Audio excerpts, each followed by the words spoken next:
Cześć, z tej strony Krzysiek, witam na kanale Mąż przy garach.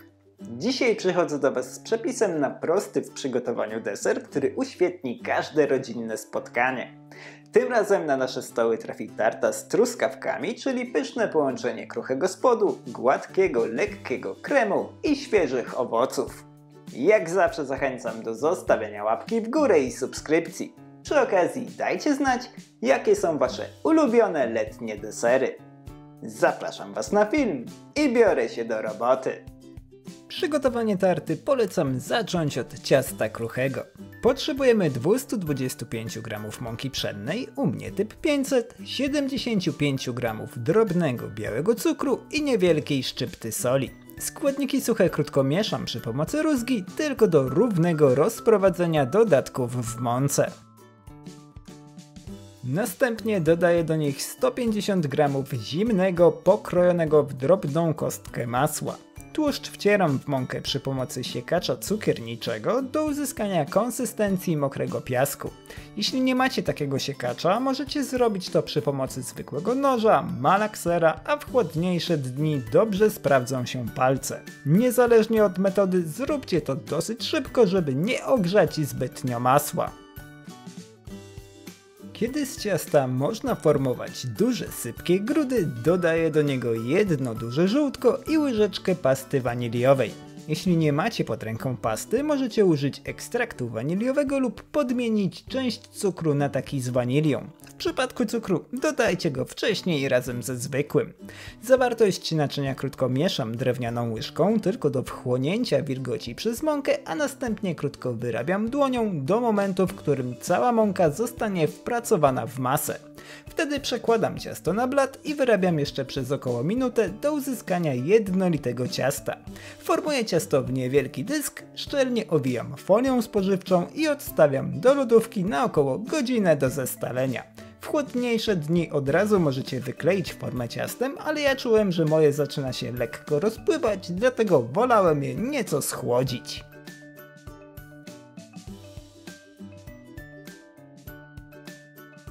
Po godzinie przekładam ciasto na blat i wałkuję je do grubości około 3 mm. Żeby zaoszczędzić sobie sprzątania, przełożyłem je na spory kawałek papieru do pieczenia, przykryłem drugim mniej więcej takim samym arkuszem i powoli wałkowałem je do uzyskania odpowiedniej grubości. Sposób z papierem pozwala ograniczyć kontakt z ciastem, ale jeśli chcecie, możecie przełożyć je po prostu na podsypany mąką blat, opruszyć jego wierzch i rozwałkować. W tym przypadku ciasto może się nieco rwać, ale nie wydaje mi się, żeby był to jakiś problem. Po uzyskaniu odpowiedniej grubości, płat ciasta powinien być na tyle duży, żeby bez problemu pokryć formę o średnicy 25 cm. Wtedy można nawinąć go na lekko opruszony mąką wałek i ostrożnie przełożyć na blaszkę. Po rozwinięciu ciasta w formie uważnie rozprowadzam je po dnie, upewniając się przy tym, że szczelnie dolega do dołu i boków blaszki. Tam, gdzie ciasta jest za dużo, po prostu odrywam je na równi z formą i wyklejam nim miejsca, gdzie go brakuje. Dzięki temu zużyłem całe ciasto kruche, bez żadnych odpadów i uzyskałem solidne boki. Ważna sprawa, blaszki wcześniej niczym nie smarowałem ani nie opruszałem mąką. Ciasto po upieczeniu lekko się skurczy, co w połączeniu z dużą ilością masła sprawi, że nie będzie problemu z wyjęciem go z formy. Po wyklejeniu formy gęsto nakłuwam widelcem cały spód, tworząc w ten sposób otwory, przez które w trakcie pieczenia będzie mogła uciekać para. Dzięki temu ciasto nie będzie pękać. Forma z tak przygotowanym ciastem trafia do lodówki na minimum 30 minut do całkowitego schłodzenia i zestalenia ciasta.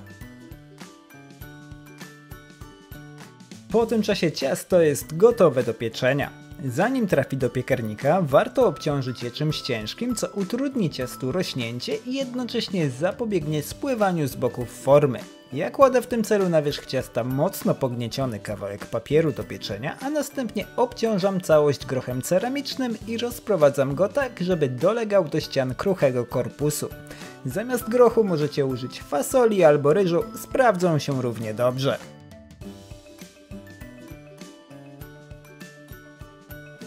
Forma z tak przygotowanym ciastem trafia do piekarnika rozgrzanego do 200 stopni Celsjusza w funkcji góra-dół na 15 minut. Po tym czasie wyjmuję ciasto, pozbywam się grochu i papieru do pieczenia, a następnie ponownie wkładam je do piekarnika na około 8-10 minut do chwili, kiedy spód się zarumieni i nabierze pięknego złotego koloru. Wyjmuję wtedy ciasto z piekarnika i odstawiam w blaszce do całkowitego wystudzenia. W tym czasie można zająć się kremem budyniowym. Do dużego rondelka przelewam 500 ml mleka i dodaję do niego 1,5 łyżeczki pasty waniliowej. Jeśli nie macie pod ręką pasty, możecie użyć ekstraktu lub dodać rozciętą laskę wanilii i wyciągnięte z niej ziarenka. Pamiętajcie tylko o wyjęciu jej z płynu przed dodaniem mleka do jajek. Zawartość rondelka krótko mieszam, a następnie podgrzewam na średnio niskim ogniu do chwili, kiedy całość zacznie się lekko gotować. W międzyczasie zajmuję się resztą składników kremu. Do dużej miski przekładam 5 dużych żółtek i dodaję do nich 100 g drobnego białego cukru. Zawartość naczynia ucieram przy pomocy miksera do uzyskania gęstej, jasnej masy i całkowitego rozpuszczenia cukru. Nie musicie używać do tego miksera, ale tak jest po prostu szybciej. Równie dobrze możecie utrzeć całość przy pomocy rózgi. Po uzyskaniu odpowiedniej konsystencji dodaję do masy 40 g skrobi ziemniaczanej i krótko łączę ją z żółtkami na średnio niskich obrotach, tylko do chwili, kiedy przestaje widzieć suchy proszek. Mniej więcej w tym momencie mleko powinno osiągnąć odpowiednią temperaturę. Kiedy zacznie delikatnie bulgotać, zdejmuję je z ognia i dodaję je do żółtek. Robię to powoli, wąskim strumieniem, stale mieszając zawartość naczynia na średnio wysokich obrotach miksera. Pod żadnym pozorem nie spieszcie się z tym i nie przerywajcie mieszania, bo skończycie z jajecznicą i trzeba będzie zacząć od nowa. Całość trochę się przy tym spieni, ale nie jest to problem. Po dodaniu całego mleka odkładam mikser i przelewam masę ponownie do rondelka, w którym podgrzewałem płyn. Na tym etapie warto przepuścić całość przez drobne sitko, żeby wyłapać ewentualne ścięte kawałki, które mogłyby przeszkadzać w gotowym kremie. Tak przygotowaną bazę kremu ponownie stawiam na średnio niskim ogniu i podgrzewam przez kilka minut, stale mieszając do uzyskania gęstego, gładkiego budyniu. Nie przerywajcie mieszania, bo masa może się przypalić i nabrać nieprzyjemnego, gorzkiego smaku. Na początku może to wyglądać, jakby nie było szans na zagęszczenie masy, ale uwierzcie mi, 4, może 5 minut wystarczy, żeby uzyskać odpowiednią konsystencję. Kiedy tak się stanie, przerywam mieszanie, pozwalam całości zabulgotać, a następnie zdejmuję masę z ognia i przelewam do osobnego naczynia. Do tak przygotowanego budyniu od razu dodaję 40 g pokrojonego w kostkę masła i krótko mieszam do uzyskania jednolitego kremu, a następnie oczyszczam ściany miski przy pomocy silikonowej szpatułki. Na tym etapie krem będzie dosyć rzadki. Spokojnie, to normalne. Później bez problemu się zestali. Wierzch gotowego kremu przykrywam folią spożywczą tak, żeby całkowicie go dotykała. Zapobiegnie to utworzeniu się nieprzyjemnego kożucha. Następnie odstawiam krem na bok do wystudzenia. Około godzinka na blacie powinna wystarczyć. Po tym czasie można zabierać się za składanie tarty. Wystudzony krem przekładam na chłodny korpus i rozprowadzam go równą warstwą po całej powierzchni ciasta. Jak widać, mój krem był bardzo gęsty, przez co był mały problem z jego rozprowadzeniem. To dlatego, że przygotowałem go przed ciastem kruchym, studziłem w lodówce i wykładałem, kiedy był bardzo zimny. Jeśli zrobicie tak samo, wyjmijcie go z lodówki na przynajmniej 15 minut przed składaniem tarty, żeby trochę się rozluźnił.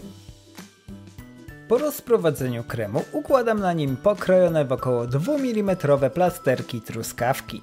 Robię to bez żadnego konkretnego wzoru, po prostu staram się zmieścić jak najwięcej owoców. Sposób dekoracji pozostawiam wam. Możecie zrobić tak jak ja, ale równie dobrze też pokroić swoje owoce w połówki. Ilość truskawek będzie zależeć od sposobu dekoracji, jaki wybierzecie. U mnie było ich około 300 gramów. Na samym końcu smaruję je tężejącą galaretką truskawkową, którą wcześniej przygotowałem według zaleceń producenta. Jest to krok opcjonalny i możecie go całkowicie pominąć, ale według mnie odrobina galaretki nada im fajnego połysku. Tak przygotowana tarta trafia do lodówki, do zestalenia kremu i galaretki. Kiedy tak się stanie, wyjmuję ją z formy i odstawiam na około 15 minut na blat, żeby ciasto nabrało temperatury. Dzięki temu łatwiej będzie kroić kruchy korpus. I to tyle. Nasza tarta jest gotowa do podania. Przyjemnie kruche maślane ciasto świetnie pasuje do gładkiego, lekko waniliowego kremu. Truskawki dodają całości naturalnej słodkości i świeżości, a galaretka wnosi nie tylko smak, ale też nadaje całości pięknego połysku. Idealny deser, który najlepiej smakuje na świeżo. Dajcie znać, czy przepis Wam się spodobał. Życzę Wam smacznego i do zobaczenia w kolejnym filmie. Cześć!